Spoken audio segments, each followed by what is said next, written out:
The midsole of this shoe makes you lose energy return. It's like concave energy return. They should have called it the -4%. Hi, my name's Andrew. Thank you for clicking on my incredibly clickbaity bull title. What they don't tell you, the truth about the 1080 V13 skibbity in Ohio, not what you think. In this video, I'm gonna cover 6 things about the 1080 V13 that frankly piss me off. 2 disclaimers. 1, I have a New Balance bias, as in I love New Balance. 2 of my favorite shoes from 2022, which I ran the most in 2023, were the New Balance Rebel V3 and the SC Trainer. Yeah, park the car in the harbor. Second disclaimer, brands, they don't send me shoes for some reason. So I paid $165 for these shoes.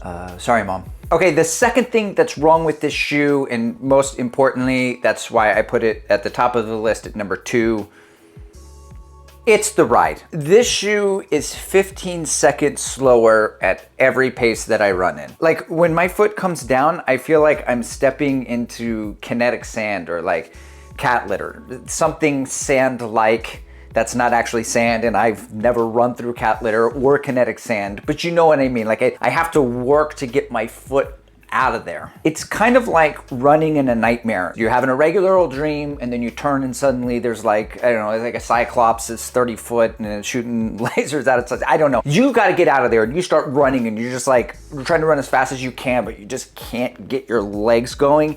That's what this shoe feels like. It feels like a nightmare.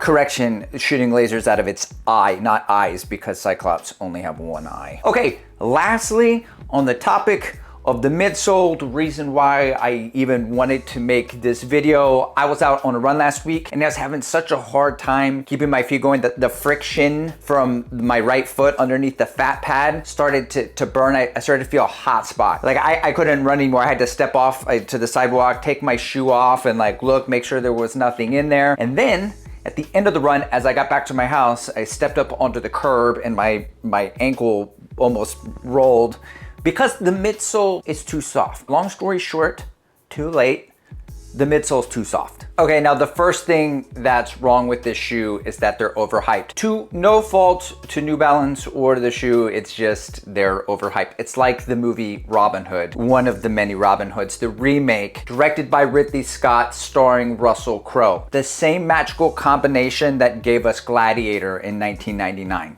Do you know how excited I was to watch that movie? And it must have been at least 40 minutes into the movie in the theater where I was sitting watching it going, I don't think that this is any good. Starting to smell like a turd. And it was about 40 miles into this shoe before I had that same sort of thought process. Like, wait, this is not, it kind of smells like failure. So to sum up, the 1080 V13 is not Gladiator. The third thing that is wrong with this shoe is that it looks hideous. And I know it looks hideous because I was at Guitar Center last week wearing these because they are nice walking shoes, and a guy who was a dad because he was there with his daughter looked over at me and he was like, wow, that is one ugly shoe. And he noticed he was wearing New Balances as well. So you know it's bad when other New Balance dads say your New Balances look ugly.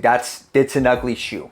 It's undeniably, universally accepted as an ugly shoe. Okay, the fourth thing that's wrong with this shoe is that the upper is not very breathable. Not that it should be, it's not a race day shoe, but it's something to keep in mind if you are a salty sweater or like a heavy sweater, or a person who sweats pretty regularly, and then when you take your shoe off, sometimes there's a noticeable smell, a stinky sweater, or whatever. So anyway, drink some Element and give your Scentsy plug a call because you're gonna need it. Okay, number 5, I have just ordered 2 solid brass door handles from Frank Aller for about $1,800 a piece. So every little bit helps. Please subscribe, hit the like button. So stupid. Number 6 is the price, $165.